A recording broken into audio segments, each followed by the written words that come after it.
Saudari-saudara terkasih, baru saja kita mendengar dalam Injil diceritakan kepada kita suatu peristiwa yang saya yakin sudah sangat Anda kenal, yang sering kita sebut dengan peristiwa transfigurasi atau Yesus menampakkan kemuliaannya berubah rupa dan dipercaya dalam tradisi itu terjadi di atas Gunung Tabor. Bagi gereja, dipercaya juga bahwa ini adalah sebuah situasi khusus, kesempatan khusus bagi Yesus. Peristiwa yang besar, yang cukup besar, dan khusus dalam perjalanannya ke Yerusalem. Suatu misi yang berat, yang kalau boleh kita merujuk ke bacaan pertama, dilukiskan dengan cerita tentang Abraham yang harus mengorbankan anaknya yang laki-laki itu yang tunggal. Anaknya yang sudah ditunggu-tunggu selama hampir 100 tahun baru dapat anak itu, dan ketika mendapat harus dikurbankan, dan cara mengorbankannya pun dia sendiri yang harus menyembelih. Tentu ini sesuatu yang amat berat bagi Abraham. Tetapi kita belajar dari kitab suci bahwa Abraham sungguh taat kepada Bapa. Nah, saudari-saudara terkasih, demikianlah kiranya beratnya misi yang dikerjakan oleh Yesus. Bahkan jauh lebih berat bisa kita katakan. Maka Yesus membutuhkan juga peneguhan. Seperti kita kalau menghadapi sesuatu yang berat, perlu semangat, perlu suatu peneguhan. Maka dia mengajak para muridnya ini naik ke atas gunung untuk berdoa, untuk mendapat kekuatan.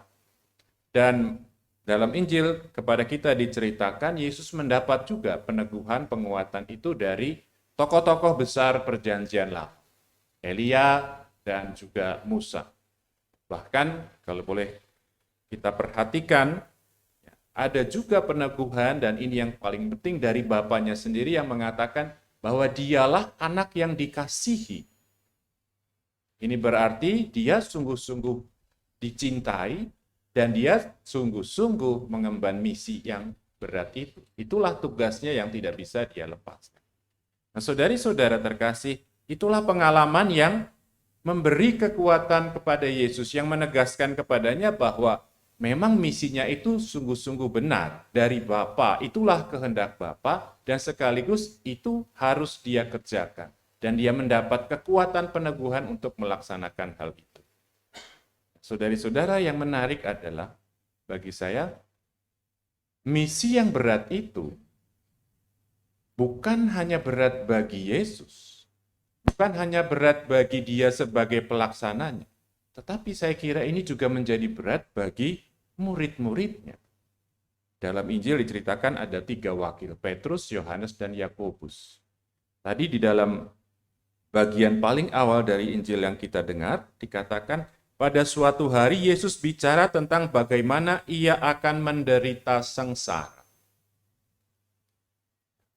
Dan kita ingat peristiwa itu adalah pertama kali Yesus mengajarkan kepada murid-muridnya bahwa dia akan menderita sengsara, ditangkap, mati, dan seterusnya meskipun bangkit. Tetapi keterangan bangkit ini tidak masuk dalam pemikiran para murid. Bahkan ketika sebelumnya Petrus mengatakan kepada Yesus, "Engkaulah Mesias, anak Allah yang hidup." Tetapi begitu diajarkan oleh Yesus bahwa aku yang kamu bilang Mesias, anak Allah yang hidup itu harus menderita sengsara, ditangkap, disiksa, difitnah, dihukum mati, disalibkan, itu tidak bisa mereka terima. Ini sesuatu yang berat juga bagi mereka. Maka saudari-saudara terkasih, peristiwa di gunung itu, ketika Yesus menampakkan kemuliaannya, bukan peneguhan bagi Yesus sendiri saja, tetapi juga bagi para murid. Ketika mereka mengalami kemuliaan Yesus, ketika mereka mengalami kehadiran Allah di situ, hati mereka terangkat. Kalau boleh saya katakan, ungkapan kebahagiaannya diekspresikan oleh Petrus. "Rabi, betapa bahagianya kami berada di tempat ini. Kalau boleh, tinggal di sini terus aja yuk. Kami bikinkan tenda untukmu. untuk Elia dan untuk Musa. Kemuliaan Allah sungguh memberi kebahagiaan bagi mereka. Tetapi bukan hanya itu peneguhannya, sekali lagi, kata-kata Bapa sendiri menunjukkan kepada mereka apa yang harus mereka kerjakan untuk juga bersama-sama Yesus memikul misi yang berat. Dikatakan oleh Bapa, inilah anakku terkasih, dengarkanlah dia. Dia, Yesus anak Allah itu taat.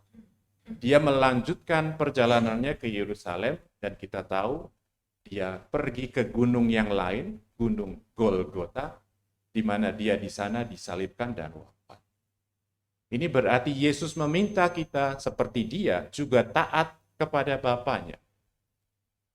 Saudari-saudara terkasih, kiranya inilah kekuatan bagi kita, khususnya teristimewa dalam masa Prapaskah ini, ketika barangkali bagi kita ini juga suatu misi yang berat. Untuk berpuasa, berpantang, menyangkal diri, mengusahakan pertobatan kita. Atau kalau diperluas juga bisa dalam hidup kita di luar masa Prapaskah. Ada dua hal yang kiranya boleh kita bawa untuk menjadi kekuatan kita. Yang pertama, kemuliaan Tuhan. Kita bisa mengalaminya dalam waktu-waktu hening kita bersama Tuhan. Orang sering menyebut quality time bersama keluarga, bersama pasangan. Nah, ini bisa kita terapkan. Quality time bersama Tuhan sendiri. Sediakan waktu yang intim bersama dengan Tuhan dalam keheningan, agar kita sungguh mengalami kehadiran dan kasih. Itulah kekuatan kita yang pertama. Dan yang kedua, seperti kata Bapa, dengarkan Yesus anakku ini. Kita pun mesti setia, berusaha seperti Yesus. Meskipun kita harus mengorbankan banyak hal, bahkan yang paling berharga seperti dilakukan oleh Abraham, seperti dikerjakan oleh Yesus sendiri. Dan kekuatan itu bisa kita dapat juga kalau kita setia mendengarkan Yesus dalam sabdanya, dalam kitab suci yang kita baca setiap hari. Saudari-saudara terkasih, kita diminta taat, tetapi kita toh tidak ditinggal sendirian memikul beban yang berat itu. Bapa selalu menyertai kita dan menyediakan kepada kita kekuatan bagi kita untuk bisa setia.